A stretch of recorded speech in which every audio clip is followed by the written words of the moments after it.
Hello and welcome to Balochistan news exclusive. मैं हूं doctor Amjad Mirza.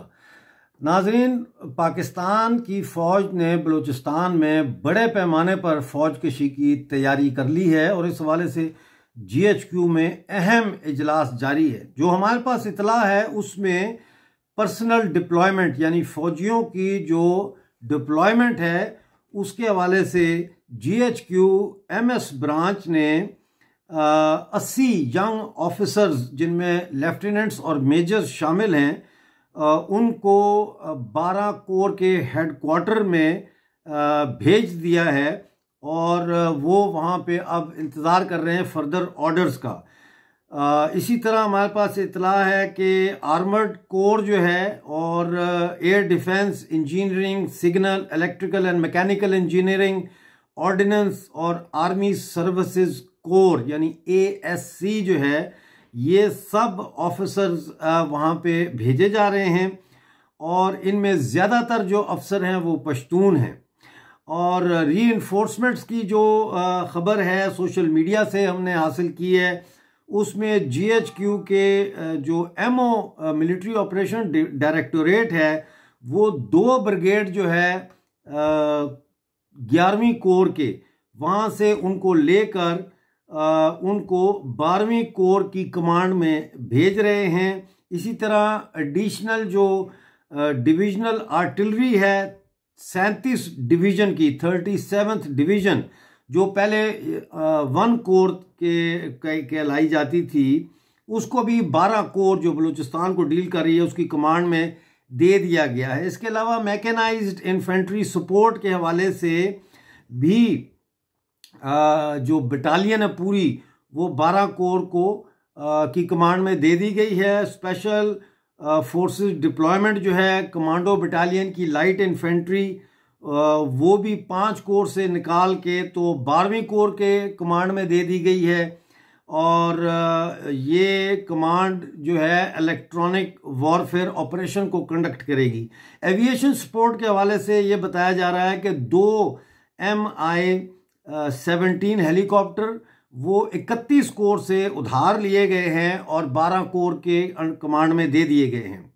Cannon unit जो है वो बेसिकली डॉग सेंटर स्कूल से कुत्ते लिए गए हैं और वो भी 12 कोर की कमांड में दिए गए हैं जो कि चेक पोस्टों पर स्नैप चेकिंग के लिए और छोटे ऑपरेशंस में इस्तेमाल किए जाएंगे। जहां तक लॉजिस्टिक सपोर्ट का ताल्लुक है, गाड़ियों की शदीद किल्लत है और जीप्स की किल्लत है 12 कोर में, तो वो GHQ का जो WNE डायरेक्टोरेट है उन्होंने 20 RMR जीप्स, 13 डबल कैबन गाड़ियां और 22 जो है वो 2.5 टन के जो ट्रक है 2.5 ट्रक वो भी 12 कोर को रवाना कर दिए हैं। पैसे का जहां तक ताल्लुक है, GHQ के MO डायरेक्टोरेट ने बजट डायरेक्टोरेट से कहा है कि 300 मिलियन रुपए जो है यानी 30 करोड़ रुपया जो है वो फौरी तौर पर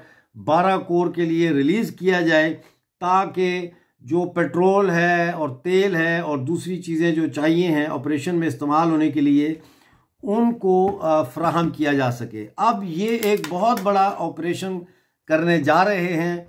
इसमें मैं आपको पहले से ये बता दूं कि 2 चीज़ें होंगी। एक तो ये कि बड़े पैमाने पर पाकिस्तानी फ़ौज में हलाकतें होंगी और यही वजह है कि इन खदशात के तहत GHQ में लेफ्टिनेंट, कैप्टन्स और मेजर रैंक के जो ऑफिसर्स हैं उनके इस्तीफ़ों की भरमार लग गई है। कई जो है वो मेडिकल लीव पर चले गए हैं, कई जो है वो अपीलें कर रहे हैं और कि उनको जो है वो उनके इस्तीफ़े मंजूर किए जाएं। फ़ौज के अंदर बहुत ज़्यादा खौफ और हरास फैला हुआ है बलूचिस्तान जाने के हवाले से। दूसरी चीज़ जो है इसमें है वो ये है कि BLA और जितनी भी तंजीमें हैं उनके बारे में 2 चीज़ें कही जा रही हैं। एक तो ये कि उन्होंने ऊंची जगहों पे ऐसे मोर्चे संभाले हैं जहां हिट एंड रन कर सके, यानी मोर्चा बना लिया गया है लेकिन उस मोर्चे पे उन्होंने अपनी फ़ौज अभी तैनात नहीं की, यानी मजीद ब्रिगेड और फदाइन जो है वो भी तैनात नहीं किए, लेकिन वो मोर्चे बना लिए गए हैं कि जस्ट इन केस अगर ज़रूरत पड़े तो अगर उस इलाके में पाकिस्तानी फ़ौज आए तो फौरी तौर पर उन मोर्चों पे पहुंच के वहां से पाकिस्तानी फ़ौज पर अटैक करके दोबारा से वापस हटाया जा सके BLA और मजीद ब्रिगेड की फ़ौजों को। और दूसरी चीज़ जो है वो ये बताई जा रही है कि BLA शायद अब शहरों से निकल के उन्होंने अपने जो फ़ौज के लोग थे जो शहरों में या उनमें टाउन्स में थे, उनको फौरी तौर पर वापस बुलाने का उनका शायद इरादा है, ताकि उनको भी पहाड़ों पे चढ़ाया जा सके। अब नज़र ये आ रहा है कि पाकिस्तानी फ़ौज को बलूचिस्तान के अंदर दाखिल होने दिया जाएगा, यानी ऑलरेडी वो हैं तो कोयटा में या जहाँ जहाँ पे 12 कोर के कैंप्स लगे हैं बड़े, वहाँ पे पहुँच रहे हैं। लेकिन जब वो पेशकदमी करेंगे तो उनको बलूचिस्तान के अंदरूने बलूचिस्तान में आने दिया जाएगा।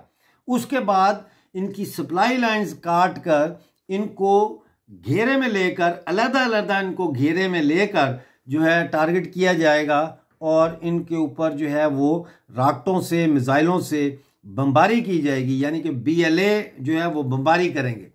और हेलीकॉप्टरों को मार गिराने के लिए भी जो है वो इंतजामात BLA ने मुकम्मल कर लिए हैं।